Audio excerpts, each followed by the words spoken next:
Good evening and welcome to our second virtual family STEAM night hosted by Scientific Adventures for Girls in partnership with Lawrence Berkeley National Lab. My name is Mo. Some of you might recognize me. I'm a head I'm a head teacher at Scientific Adventures. Scientific Adventures for Girls is a nonprofit that provides after-school science programs to K through 6 children to increase positive attitudes towards science, technology, engineering, and math, and to increase hands-on learning opportunities and encourage lifelong learning in STEM subjects. And hi, everyone. My name is Elisa. I am the Content Instruction Coordinator for the K-12 team at Berkeley Lab. The K-12 team is part of the Office of Government and Community Relations. Berkeley Lab is one of the 17 Department of Energy national laboratories and has been known for its leadership in innovative research and team science for close to 90 years. The lab has so far been recognized with 14 Nobel Prizes and credited with the discovery of 16 elements on the periodic table. So our theme for tonight is season science. We will be guiding you through a series of electrifying interactive science activities that you can do at home right along with us. This event will last about an hour, and at the end of the event, we'll be having a raffle with prizes, and you must be present to win. So make sure you stick around with us. Yes, so now is a great time for you to grab your season science STEAM kit. And if you didn't get a chance to get a season science STEAM kit, that's okay. One of our activities tonight is really easy to do with some household materials, so you should be able to follow along just okay. So at SAFG, we like to think of everybody as scientists, whether you're a kid or a grown-up, anywhere in between. So during this event, we're going to practice the 6 C's of being a scientist, and I'm going to show you them right now. So here they are. Number 1 is being curious, asking questions. Then 2 is being creative and coming up with new ideas. The 3rd C is confident, meaning you try new things, even if they're a little bit scary. And number 4 is collaborative, which means that you work with the people around you. So maybe you're working with a parent tonight or a grown-up or a sibling, I don't know. And the 5th one is committed, which means that you don't give up, even when things get tricky. And then we have number 6, which is being a change maker. And change makers like to try and solve problems. Now to get things started, here is Marmota Monax Mo live from their burrow with our first hands-on activity. So now is the time, grab your season science kit. You're going to need, you can see on the screen there, paper towels, some clear tape, a plastic cup, and food coloring. So that should all be in your season science kit. Make sure to grab those. And you need a pair of scissors from home. So make sure you grab one of that, or you can ask maybe an adult older sibling to run off and getting it. And let's see what Mo is up to. Yes, hello everybody. Hello human kids and grown-ups. As you already know, I am Marmota Monax Mo, and I'm so excited to be here and showing this activity to you. And did you know that Marmota Monax is actually the scientific name for groundhogs? I'll show it to you right now. Let's try out this tricky scientific name together. Try it out loud. Marmota Monax. Very good. That's a hard one to pronounce. But my unscientific name is just Mo, so you can call me that too. As a groundhog, I spend a lot of time with plants. I roll around in them. I eat them. I love them. And some of you might love plants too. I have a question. Do you know what 4 things plants need to grow and survive? You can start posting them in the chat right now. What 4 things? You don't have to list all 4. You can just start listing what you know. 4 things that plants need to survive. Sunlight, soil. Ooh, I'm loving these answers. Okay, let's see. Oh, water, sun, soil. I'm seeing that. Very good, everybody. Oh, and I saw love. I do think that plants need love. Very good, everyone. So we know that they need sun, they need nutrients or soil, they need air, and they need water. And I don't know where you're joining from, but it might have been raining outside for you today. It was for me. And so I want to think about how plants soak up water from the soil after it rains. Do you have any ideas? If you do, you can go ahead and put it in the chat. But how does the plant pull water up from the soil? I see someone's talking about the roots. Yes, so many people are thinking about the roots. Yes, so plants use their roots to soak water up from the soil, but then it defies gravity by pulling the water all the way up through the plant to the tips of the leaves. Does the plant have strong plant muscles or something like that? We're going to talk about it. So there are a few important scientific actions that cause water to flow all the way up. And the one we're going to talk about today is called capillary action. And capillary action is water's ability to move against gravity upwards through a narrow space, like a skinny space. The reason that water can do that is because of two forces called cohesion and adhesion. I'm going to tell you what those mean. So cohesion is talking about the fact that water molecules like to stick together. They like to hang out. That's cohesion. And adhesion is describing the fact that water molecules also like to stick to other surfaces. So cohesion and adhesion work together to keep the water together in the stem and climb it up the inside of the hollow stem. You can kind of think of the stem like a hollow straw, so that adhesion helps the water climb up the sides.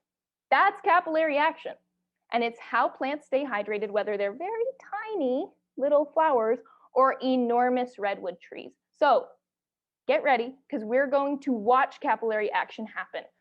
You see my workspace right here. Make sure you're ready. We are going to make our own paper plant, and we're going to see the capillary action of water. So just so you know, to be able to see capillary action happen, you have to practice the very important scientist skill of patience, because it's not going to happen right away.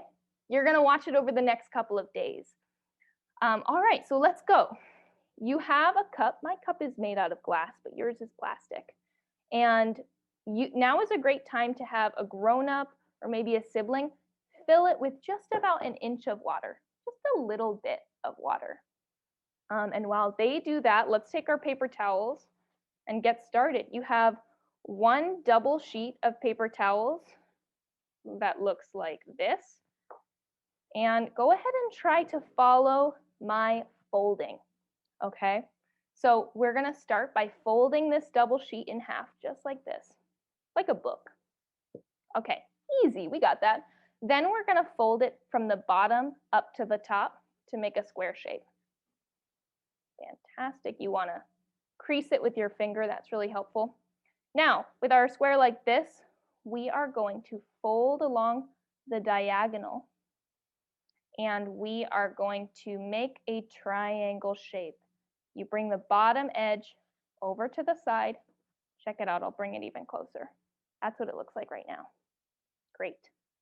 Let's make that triangle even skinnier. We're going to fold along this diagonal. You can see me making it with my finger. So we this is tricky. You might want a sibling's help or a grown-up's help. There we go. A nice crease. Let me show it to you real close. This is what it looks like. I'll even flip it over for you. Fantastic. And if you're feeling a little bit behind, you do have a worksheet in your STEM kit as well to help you out or to catch you up. So hopefully we have this nice skinny triangle now. And I am going to now cut a petal shape. So maybe you want to cut a pointed petal, maybe rounded. It's totally up to you. I think I want a really round petal. So I'm going to use my scissors and cut kind of a rounded arch shape. See that? And if you don't have scissors nearby, you could also carefully rip it too. I think that would work. Okay, let's unfold this flower and see how it looks. If anybody has an impressive flower, let us know in the chat. Oh, my flower looks great. Check it out. There's our flower shape, and we're going to set it aside for a moment because now it's time to make the stem. You also have a single paper towel sheet that looks like this. And so I'm going to kind of roll it up into a rope. So I roll it like this. It doesn't have to be perfect. In fact, it can be kind of messy. How about I start getting messy? Okay, just roll it up kind of randomly. There we go. And I like to roll it and then twist it to make a nice sturdy stem. Oh, and I see Piper, thank you for telling me. I can slow down a little bit. That's helpful for me to know. So sometimes I get carried away because if you've ever seen a groundhog move, they move kind of fast when they want to. So I'm used to moving fast. So here we go. We have our stem. It looks kind of like a rope. You have your flower like this. And if your flower didn't come out perfectly, that's okay. You just kind of want a flower-like shape at the end of your stem. So we've got our flower. We've got our stem. Hopefully you're working together, you're collaborating with your family to make it happen. Okay. And so I am going to now take my flower and I'm going to pinch the bottom. You can see it just like that. And so your flower might have torn in half, and I think that's okay too. If your flower tore in half, I can even show you. Whoops, if my flower tears in half, that's okay. What I'm going to do is I'm going to bunch it up and kind of join it back together. Do you see how beautiful that is? I think I even like it more now that it's torn. So I'm going to bunch it up like that. Basically what you want is you want to create this little nub at the bottom. Whoops, my hand was in the way. So there's my flower. There's my nub. And I'm going to tape my stem and have it overlap with that nub right there. And flowers aren't perfect, so definitely don't worry about being perfect tonight. So I'm taking a piece of tape. Couldn't see me because my hands were hiding it. This is a clear piece of tape. I'm wrapping it around. Okay. All right. I really appreciate how hard everybody's working right now. And I know it's tricky. It's probably your first time making a flower. So I have my flower right there. When you do finish your flower, then it's time to dye your water. And so I have food dye here, and I'm going to put a lot of food dye in my water because I want it to look really bright. So, I don't need to squeeze the whole tube out, but just enough to make the water really bright. And friends, if you're feeling like it's hard to keep up, we also have a worksheet that came in your STEM kit or that's available online for you to have the instructions later too. Oh, this is red. This is red food dye. Did I say it was something else? I might have. My brain can be a little fuzzy sometimes. I have a spoon from home just to stir it. Oh, my brain thought that the red was blue. Well, yes, this is red food dye. All right, it looks nice and bright to me. So now I'm going to take my flower and I'm lowering it into my colorful base of water. And if you're worried about your flower drooping, you can put a piece of tape right along there. But Check it out. Mine is staying up pretty well. I'll even put it in my face screen too so you can see it both places. There you go. And like I said, it requires a little bit of patience. We're not going to see it right away. It's going to take time. So over the next 2 days, I'm going to keep this on the counter and watch that color travel up the flower. I really appreciate how hard everybody worked in following along. And remember, there's still time, even if you didn't finish in this short amount of time. But really impressive work, everybody. Now you have your own cut flower, and you can watch that capillary action happen over the next couple of days. So now that you have that, it's time for us to hear from a very special scientist. Elisa, can you introduce our next guest? Yeah. Okay, thank you so much, Mo, for the amazing activity. I'm really excited to see what the flower is going to look like in a couple of days.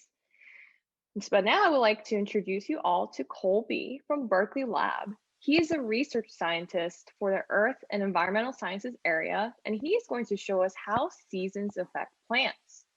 If you have any questions for Colby as he takes you on the tour of his ecosystem, or if there's anything cool you see and want to point out, we definitely want to hear from you. And so please, please, please type in the chat box. And now let's go over to Colby.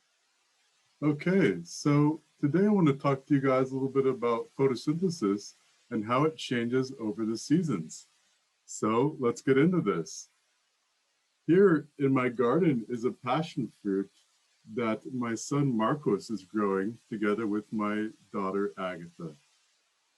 And passion fruit is really good at photosynthesis. And photosynthesis is responsible for removing CO2 from the atmosphere and allowing plants to make food, fuel, medicine, materials, and so much more that we use as humans. Plants are really masters at gas exchange, including carbon dioxide, water, and also smells. Here's my daughter Agatha collecting smells from a passion fruit leaf.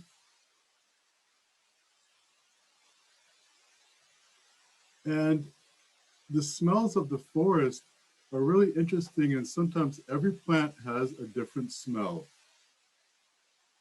Here is a view of my garden from above. You can see that some trees have lost all of their leaves already in the winter, whereas other trees still have some leaves that are starting to yellow as the winter progresses and the temperatures get colder and less light is around.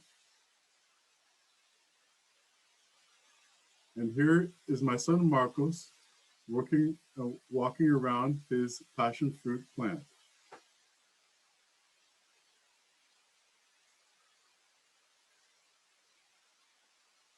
Here's another view of my garden, and Marcos on the ground with a portable photosynthesis system to try to actually measure photosynthesis. It's a really cool console, and it feels like a video game because you have a touch screen and you can control many characteristics and look at all the graphs as things change in real time. So let's look at the different parts of the photosynthesis system. There's a console, the green part, and a head where a leaf is clamped into a chamber to measure photosynthesis. On the back, and there's the head where we're going to clamp a leaf into. And here's the console. And the cool thing about this system is that it can control lots of variables.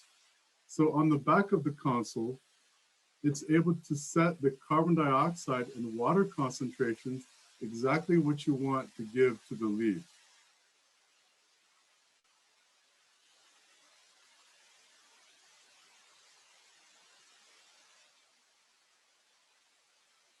And when we look at the console touchscreen, we can see many different parameters that we can control. So let's take a look.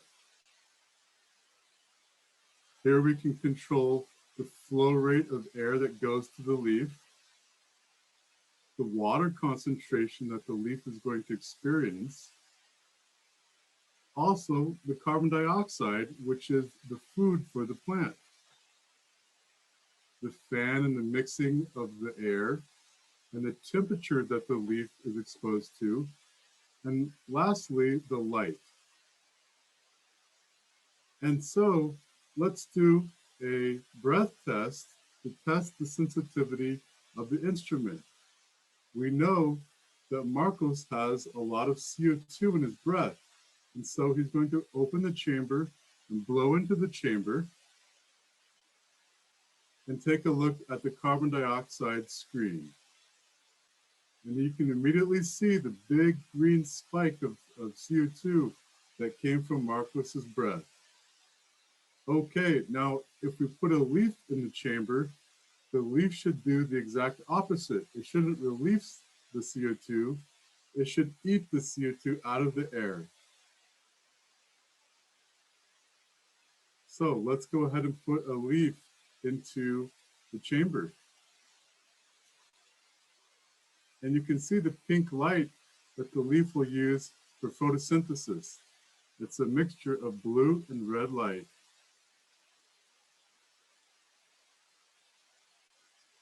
Now with the leaf in the chamber, it's taking a little bit for the gases to settle, but we can quickly start to see the carbon dioxide inside the chamber going down. Isn't it cool? The leaf is eating CO2 and using that to make food through the process of photosynthesis.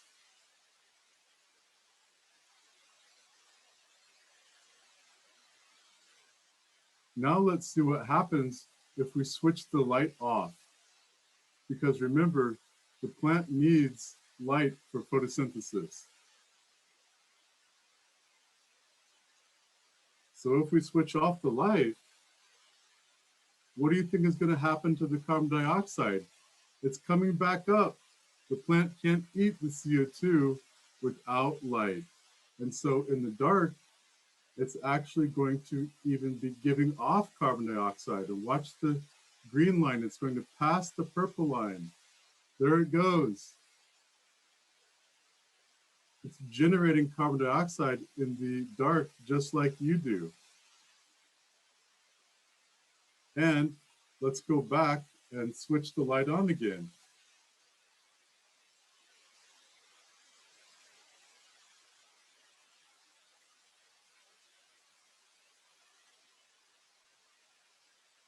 Wow, look at how fast the plant starts doing photosynthesis again. Photosynthesis is really fast, and it depends on light.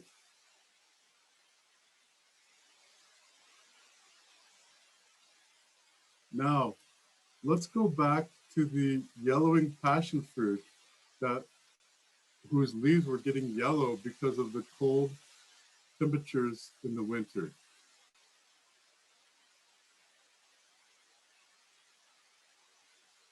See how the leaves are starting to turn yellow? Let's measure photosynthesis on this plant. And even when we have light, well, we can see that the photosynthesis rates are very close to zero for this plant. So it's not really doing much photosynthesis. Soon, all the leaves will fall off the plant for the winter, and new ones will come back only the next spring. Thank you very much to my technician, Marcus Falakiru, and Agatha Filagami. Thank you very much. Thank you so much, Colby. How cool was that to see plants get all the energy from the sun? Thank you so, so much. That was really cool to see. Okay, everyone. So now that we've soaked up a lot of energy, let's take a little stretch break and listen to some beautiful music. This clip we're sharing with you all today is from a composition called Climate by composer Eric Ian Walker in collaboration with the Climate Music Project. The Climate Music Project is a collaboration of scientists, including Berkeley Labs, Dr. Bill Collins, and including Berkeley Labs, Dr. Bill Collins, and musicians as well. And they all create musical and visual experiences guided by the scientific data on climate change. Make sure to check them out at climatemusic.org. So in the clip, you're going to see 3 graphs showing how climate data changed between the years 1912 with some projections into 2022. Each data affects the music you hear. The carbon dioxide, right? The carbon dioxide that Colby was mentioning a lot, the CO2 concentration is reflected in the tempo or speed of the music. The near Earth atmospheric temperature affects the pitch of the music. Finally, the Earth energy balance, and this is the balance between incoming energy from the sun and outgoing heat from the Earth. This affects the distortion that you hear in the music. So kids, as we look at the climate data over the years, you'll also see some really cool video footage from different times. Can you see when the car first shows up? How about when we see our first commercial flights? Try to see if you can recognize Yuri Gagarin, the first person to go to space, as well as an amazing shot of Earth from the moon. Adults, we have another poll for you. So during this time, we will need you to help us take this poll. There's 3 questions, so please fill it out as best as you can, then submit when you are done. We'll be asking the following: what grade level your viewers are, and now you should be able to see it in front of your screen. If tonight's event makes you like science even more, hopefully that's true, and some statements about STEM that you can choose from. So I am going to get the music started, and don't forget, the fun continues after a little music break.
music was so incredible. I can't believe that scientists use real data to influence the music. Scientists are they're just that creative and just that clever. All right, so now that we're back, it's time to welcome our next seasonal scientist guest of the evening. We are welcoming Hong, and Hong is a research scientist in Berkeley Lab's Earth and Environmental Sciences area. She's going to be doing a spectacular swirly demonstration to show how we get stormy weather. Hello, everyone. Can you see me okay? And hearing me okay?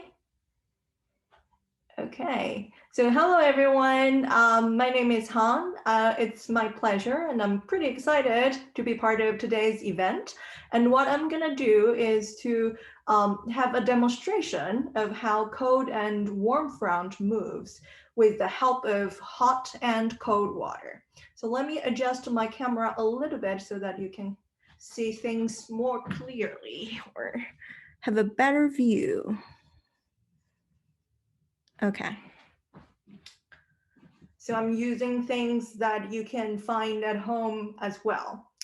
So you may have heard from weather forecasts that, oh, we have a cold front sweeping through the area, so we are expecting a big temperature drop.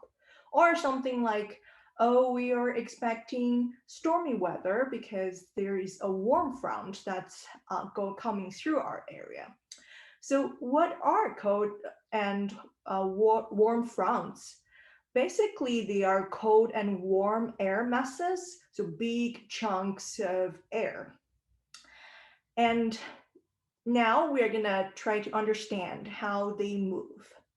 So here I have a glass of cold water. Sorry, it's a little bit foggy because I just took them out of my fridge to make sure that it's cold enough. And I also have a glass of warm water, or it's pretty hot water. And now I'm gonna add some food dye in those glasses of water so that it's easier to tell the cold water from the hot water. So blue to the cold water, and try to think about what's gonna happen once I add the dye into the water. You've seen that before, but now let's see what happens with the cold versus the hot water. So red to the hot water.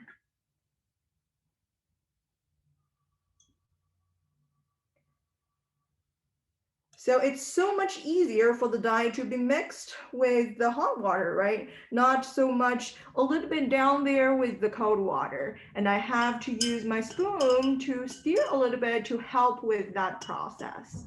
So why is that the case?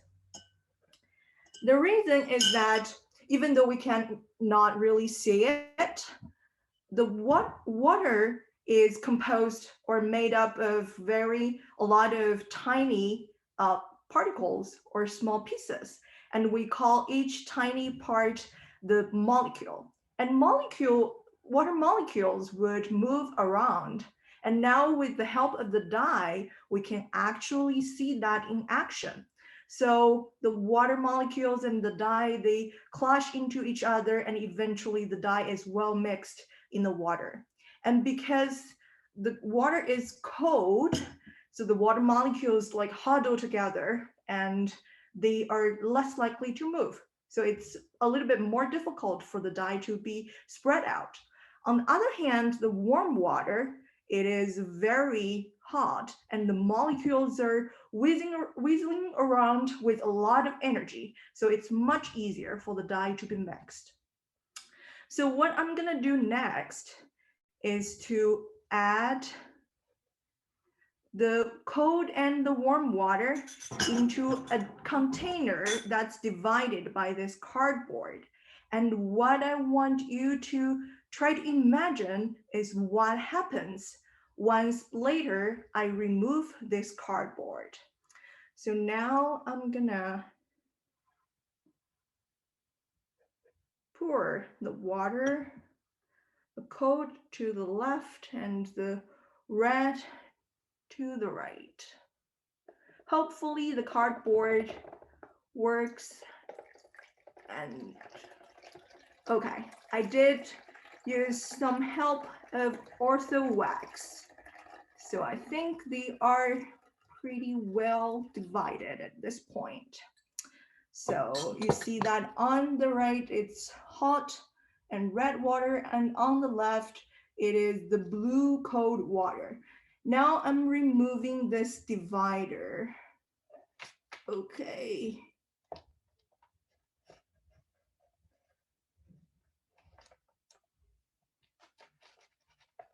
And hopefully the contrast is good enough. Do you see that the blue is sinking down a little bit while the red is, or the top is more reddish? I'm sorry that it's a little bit difficult to tell, but what was happening was that the cold blue water slided to the bottom while the hot red water was on the top. So why was that the case? This is because the density difference. And what is density? Density is basically a measure of how much the stuff is packed into a certain space. And the more you pack the stuff into that space, the denser it is. So when it's cold water, the water molecules huddle together and it's denser. So it tends to sink down into the bottom layer. And I think now because of the temperature, it's pretty well mixed. But that was because of the earlier wiggling process that we introduced. On the other hand, the hot water, it's the molecules are moving around, and the same amount of molecules actually took more space so that it's lighter. And this is pretty similar to what is happening with the cold and warm front. At the transition zone, the cold front would move to the bottom layer. That's why we typically experience the cold weather or the drop of temperature. And on the other hand, the warm front, it's lighter, it rises above the cold front. And in that process, water vapor starts to condense and form the precipitation or the rainfall. And that's why we experience stormy and rainy weather. So that pretty much concludes my demonstration. Hope you will be able to try at home and have some fun. Thank you. Thank you so much, Hong. I learned so much. We've learned so much about density and cold water versus hot water. Thank you for doing that demonstration. Now we're going to go to Elisa for a final electrifying hands-on activity. So you're going to want to have your purple steam kit nearby again. And after the activity, we have our survey and raffle. So you'll have a chance to win a few really cool prizes as long as you stick around to the end. So now that you know that, Elisa, what are you working on over at Berkeley Lab? Well, you know, I'm all about electricity, and Hong's demo explaining how thunderstorms form got me all excited about lightning. Do you know why we get lightning? Let's find out. So Hong mentioned those thunderclouds that form, right? So they charge up in a really similar way when you rub a balloon in your hair. If you attended the spooky science event last fall, you learned that what happens is that the balloon takes these really tiny parts of an atom called electrons. They're so small you can't see them. And the balloon takes it from the hair and gets negatively charged. In thunderclouds, there's no hair, right? And yeah, I see that Raquel said it's friction. There's frozen raindrops bumping into each other. There's friction, that's great, and causes the clouds to be negatively charged towards the bottom. So here's a little picture here. You can see the blue negative signs. That's where all the negative charges are. What's going on at the ground? So hopefully you can see those red positive signs, right? So the positive charges are attracted to the negative charges. Opposites attract. You know what you're not supposed to do during a thunderstorm? You definitely don't want to be under a tree, because you can see above the tree there's a lot of positive charges building up, and then zap, you get lightning. And you definitely don't want to be, electrocuted by that. So definitely stay at home whenever you see thunderclouds. Okay, so that was all really cool, but I want to experience electricity right now without waiting for thunderstorms to roll by. I wonder where else I can find electricity. I'm going to ask all you seasoned scientists out there to help me out. Where do you see electricity? Do you see what kind of things at home right now is using electricity? Let me know in the chat box. What are some things at home that you can see use electricity? I see TV and iPads, lights, toaster, computer. What a great point, right? Computer. I wouldn't be able to talk to y'all. Oven, yes. Oh, wow. I'm so glad I asked you all because you all know we have phones. Thank you so much, so much. All these things that you listed use electric circuits. And we are going to use that science of electric circuits to make our very own LED flashlight. Okay, so if you haven't already, let's grab our seasoned science kits and make sure we have all our materials. Right now, electric circuits, right? They need a power source. So I saw someone mention outlet earlier, right? So a lot of appliances at home, you need to connect it to an outlet to get electricity, or we can use batteries. So the battery that we're using today for our LED flashlight is this coin battery right here. And this is a power source. It lets the electrons move so we get electricity. The electrons need to move somewhere. So we also need copper tape, okay? And this is the path the electrons will flow through. It's the same copper in pennies, right? And we're using copper tape because copper is a conductor. It lets electricity go through, but things like wood and plastic, they are insulators. So we cannot use them. We need to use something like copper tape. Okay, it's a flashlight. I need something to light up. So we are going to use these tiny, tiny light bulbs called LEDs.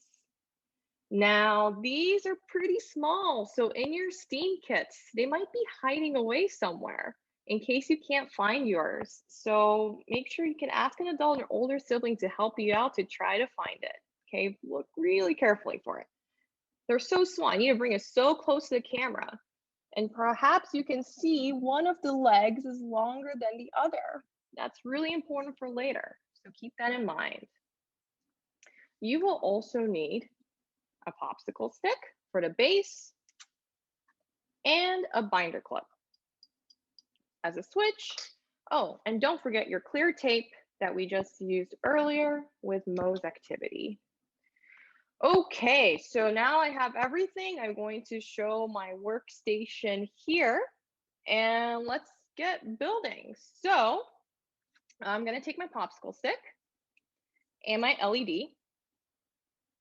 Okay, pretty small, and just put it on the top of the popsicle stick here, like this. Whoops, there we go. So each leg is on each side of the popsicle stick. And let's make sure the longer leg is facing us. Okay, it's facing us. I'm gonna set it down. And now I'm going to grab my copper tape. Okay, so I'm going to measure out the copper tape that's covering the LED leg to not all the end of the popsicle stick, but put a little bit of gap. And what's nice about copper tape is you can rip it. Okay, don't need scissors. Now comes a little bit of a tricky part. Copper tape is like a sticker. I need to somehow get that little plastic off from the back, and this could be a bit tricky. I wish I had claws like a groundhog does. So if you're having a difficult time, it's okay to collaborate. Ask an adult, ask an older sibling, ask someone else to help you peel the part off, and you'll notice this other side is sticky. You're going to stick it down here. And whoops, stick it all the way down. I did not do that very straight, but it's okay. There we go. And make sure you tape it down really good on the popsicle stick, especially on the LED leg, because we want to make our connection strong. So here we go. This is one side, the one with the longer leg. And now I'm flipping it to the side with the shorter leg. Same thing. I need the copper tape. Measure it out, covering the LED leg to about, leave a little gap there at the end of the popsicle stick. Rip. Again, the tricky part of removing the backing. Ooh, I was a bit more lucky this time. Going to stick it down on the LED leg. Make sure it's covering the LED leg. And then tape it down the popsicle stick. Again, there we go. There we go. And really stick it down. Okay, so now both sides are covered with copper tape. And I'm going back to the side with the longer leg. Okay, and kind of what I did here is, if I forgot, you can kind of look at the popsicle stick from the side view here and see which leg is longer. And make sure the side with the longer leg is facing you. Okay, so now we need our binder clip. And we're going to clip on the other side away from the LED.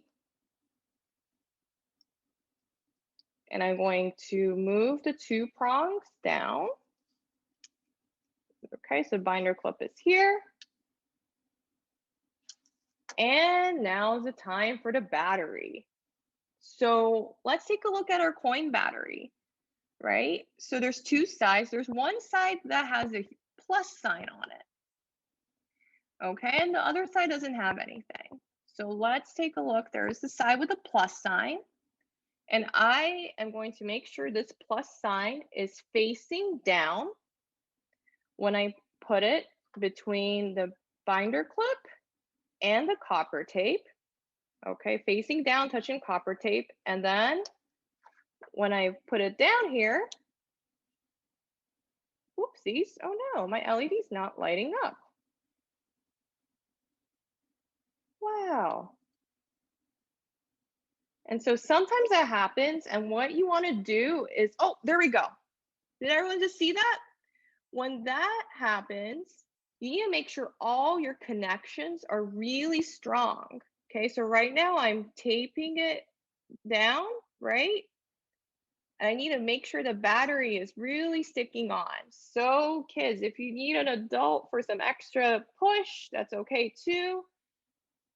But what we can do is actually use some clear tape to tape down the battery for us, because it's a bit loose. There we go. And make sure when you tape the battery on, okay, that you still have part of the metal prong that can touch the battery. Okay, and it lights up and you can turn it off and on. So what's going on, right? So the battery is providing a power source, basically a force for the electrons to flow through the copper tape. And then when it reaches the LED, it gives the LED power to light up. And then it'll come back down through this copper tape, go through the metal parts of the binder clip. Oh, and then the electrons are exhausted, but then the battery gives it more force and it goes through the LED and on as long as we have a closed circuit. And you can see I can turn it off by removing the prong. So it looks like some of you have working flashlights. That's awesome. Good job. And again, reminder, right? Everything needs to be really stuck together in case yours is not working. I see a lot of mine work, so it's working. I'm so proud of you all. That's so exciting. So now here's a challenge. If you can't get enough of electricity like me, if you have a paper bag, and there was a paper bag in a season science kit, you can use some of that extra copper tape, get a battery, get an LED, And if you hold it down, you can decorate to whatever you like and make your own glowing bag. This is a bit more challenging, but I know all of you are so amazing, love challenges and solving problems, and I'm sure you'll be able to do it.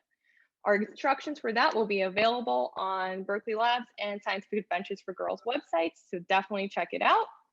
And well, it's time for a raffle, so I'm going to pass it back to Mo for a last poll of the night, and then we'll do a raffle. Yes, fantastic, Elisa. And I really appreciated that you were patient with yourself during that experiment. And even though it didn't work right away, you stuck with it. That was really impressive. And thanks everyone for joining tonight. We had a lot of fun with you, and we hope that students of all ages kind of got something out of this night. Thank you again for joining us. And shout out to Berkeley Lab for collaborating to put on such an exciting event with Scientific Adventures. Feel free to check Berkeley Lab out and Scientific Adventures out on our social media, our websites, all that good stuff, so that we can keep bringing science into your homes. We want you to have a safe season. And on Groundhog's Day, which is coming up really soon, we hope you think of some of the cool climate science that you learned tonight. Thanks for joining us, everyone. Bye. Thank you, everyone.